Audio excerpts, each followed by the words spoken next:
Hello everyone, welcome to the seventh video on Indian ethos and management. In today's video, we are going to talk about Indian value system and business ethics.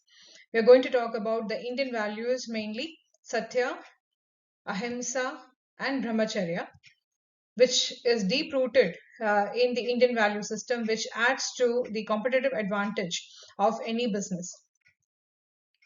Let us first look at the importance of Indian value system in business. The Indian value system is rooted in ancient philosophical traditions that emphasize morality, responsibility, and harmony. We know that unlike purely profit-driven Western business models, Indian thoughts views business as societal, social, and ethically responsible. We already discussed about these concepts in our previous videos. I hope you remember. So, in this perspective, organizations are not just economic entities but institutions that must contribute to societal welfare.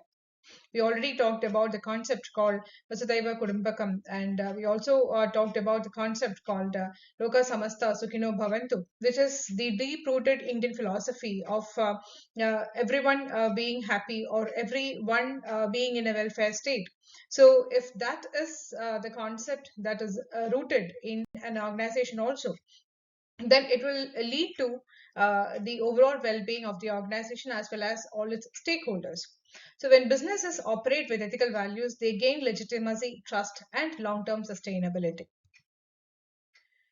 Let us look at the three core values as upheld by the Indian philosophy. And the first one is Satya, which means truthfulness.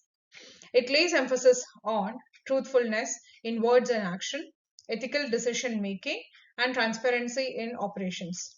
It is one of the core principles of Indian philosophy.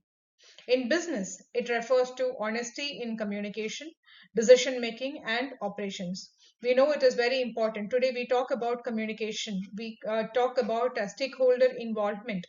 So, for stakeholders to be involved, it is very important that we need transparent and effective communication or truthful communication.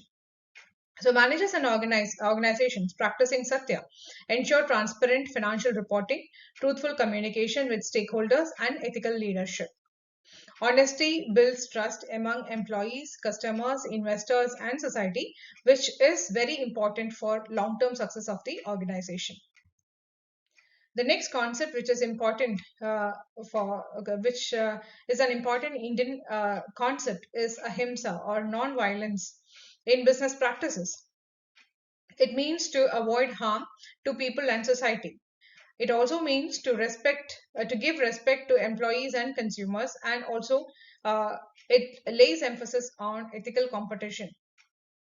So it is not just limited to physical harm, but it also includes avoiding psychological, social, and economic harm. So in business context, ahimsa means respecting employees, avoiding exploitation, protecting consumer rights, and adopting environmentally responsible practices. So organizations that follow ahimsa avoid unfair labor practices, misleading advertisements, and unethical competition. This creates a positive organizational culture and strengthens stakeholder relationship. So the key idea here is ethical business avoids harm and promotes fairness and responsibility. And the third concept as given in the Indian philosophy is brahmacharya or self-restraint, or rather discipline or moderation as we call it.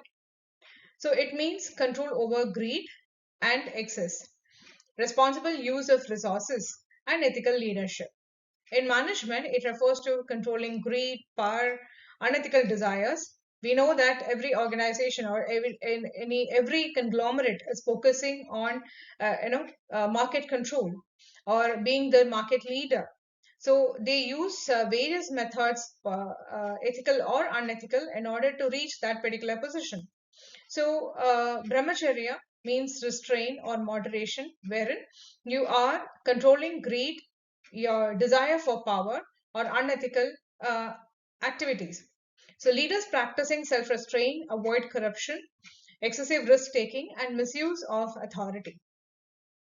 It also implies responsible use of resources and balanced decision making.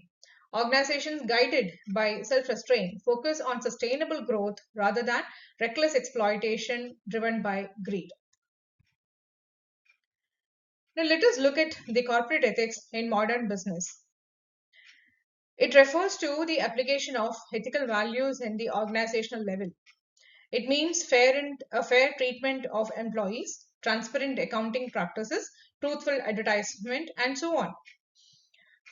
Now, ethical corporation institutionalize values through code of conduct, corporate governance framework, CSR initiatives, and so on. It also lays emphasis on fair HR policies, honest financial disclosures, responsible marketing, etc. So, ethical corporations enjoy higher employee morale, customer loyalty, and brand reputation. So, such organizations attract loyal customers, committed employees, and responsible investors. The key idea here is corporate ethics transfers individual values into organizational culture and policies. Value as competitive advantage. Why is it important to imbibe values into organizational culture, or why is it important that we deep-root the organizations based on Indian philosophical values? Because the modern business environment, ethics is not just a constraint, but it is a strategic advantage. It gives competitive advantage to organizations. Ethics ensures long-term success. Indian values strengthens governance and that leads to trust, which in turn leads to sustainability. So organizations that integrate Indian values into business practices creates trust. It reduces risks and enhances brand reputation. So the Indian value system provides a holistic framework for ethical leadership, sustainable growth, and stakeholder management. Thus, ethics becomes a source of long-term competitive advantage rather than a mere moral obligation. So, the Indian values strengthen business sustainability and corporate advantage. So, with that, we have come to an end of this particular session. I hope you have understood the concept of the core Indian values or principles, which is important for the organizational success. We'll be seeing you in the next video soon. Thank you.